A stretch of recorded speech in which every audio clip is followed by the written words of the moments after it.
लोगों ने खुद के आस्तिक होने का भी एक सीमित समय निर्धारित कर रखा है। सुबह शाम लोग मंदिर गुरुद्वारे में जाते हैं। तब तक तो वहां खुद को आस्तिक पाते हैं, परंतु जैसे ही मंदिर गुरुद्वारे से बाहर आते हैं तो मानो उस आस्था को लोग वहीं अंदर छोड़ आते हैं और बाहर आते ही पूरी तरह से व्यवहारिक हो जाते हैं, या यूं कहें कि दुनियादारी के रंग में रंग जाते हैं। आस्था का कोई सीमित समय नहीं होता।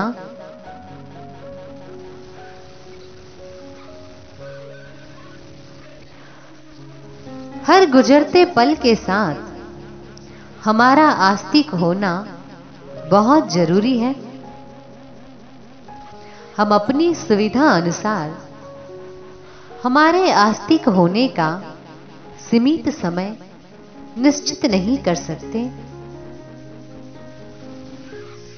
जब आप मंदिर में प्रवेश करते हैं, कोई धर्म स्थान में प्रवेश करते हैं, तो वो समय आस्तिक होने का नहीं, बल्कि आस्था को सही अर्थ में समझने का होता है। वहां केवल और केवल आस्था का सही अर्थ जानना होता है। और धर्म स्थान से बाहर आने पर आपको व्यवहारिक होने की बजाय हर पल उसी आस्था का अनुसरण करना चाहिए।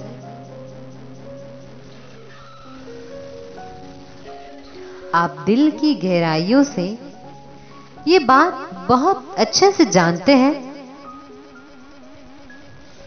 कि आपके लिए हर पल आस्तिक बने रहना बहुत मुश्किल काम है।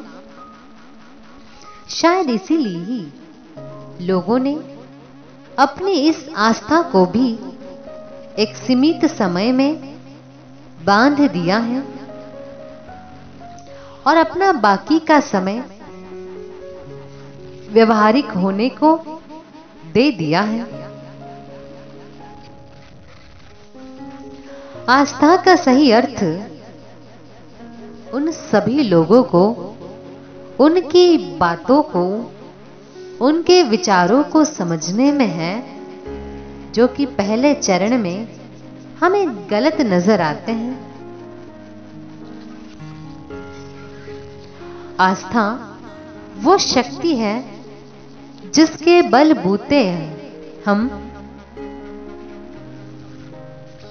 उनकी परिस्थितियां, उनके हालात, उनकी मजबूरियां, उनके डर समझ सकते हैं।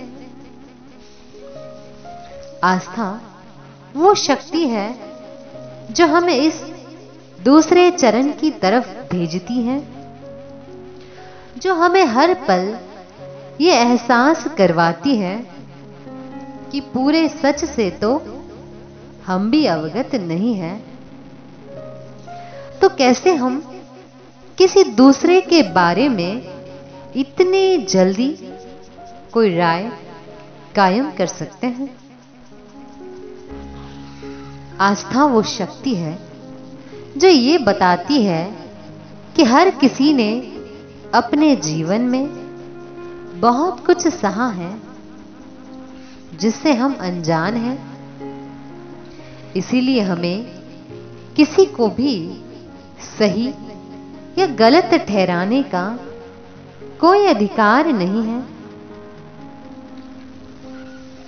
आस्था का सही अर्थ ये जानने में है कि उस परमात्मा ने हर किसी को अलग बनाया है और उसके इस गूढ़ रहस्य को समझने के लिए शायद एक जीवन पर्याप्त नहीं है। देखा जाए तो आस्तिक होना एक पार्ट टाइम जॉब नहीं बल्कि फुल टाइम जॉब है। अक्सर जब लोग गुस्से में पागल होकर अपना आपा खो बैठते हैं, असल में खुद के आस्तिक होने का प्रमाण देने का वही वक्त होता है। आस्था का अर्थ केवल अपनी हालात, अपनी मजबूरी, अपनी तकलीफ समझना नहीं, बल्कि दूसरों के हालात, उनकी मजबूरी, उनकी तकलीफ समझना भी है। पर अफसोस, लोग उस वक्त खुद को आस्तिक साबित नहीं कर पाते हैं।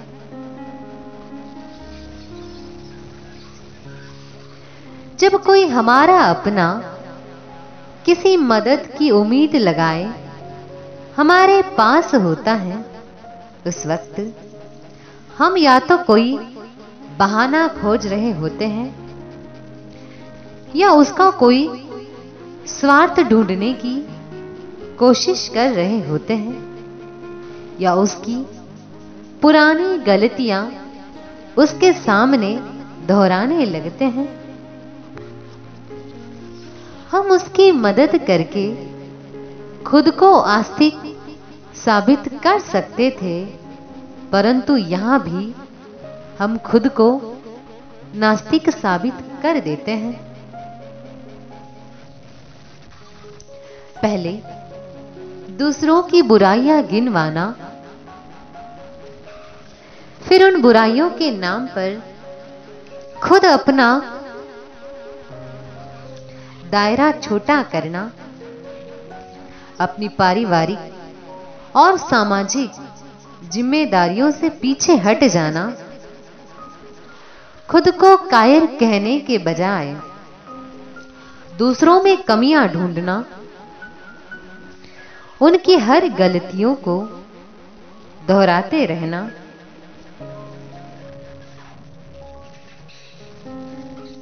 ये नास्तिक होने का परिचय है। सरल शब्दों में कहूं तो अपनी आंखें बंद करके दोनों हाथ जोड़कर हम जो भी प्रार्थना कर रहे होते हैं, उस ईश्वर ने हमें अच्छे उद्देश्य से इस धरती पर रहने का जो मार्गदर्शन दिया है, जो संदेश दिया है, हम उसे भूल जाते हैं। प्रार्थना तो करते हैं, लेकिन प्रार्थना के सही अर्थ को जान नहीं पाते हैं। अफसोस, दुनिया की इस चकाचौंध में लोग इंसान होने का सही अर्थ भूल चुके हैं। अपने स्वार्थ के लिए, अपने कंफर्ट के लिए लोगों ने आस्तिक होने को फुल टाइम जॉब की जगह पार्ट टाइम जॉब बना दिया है।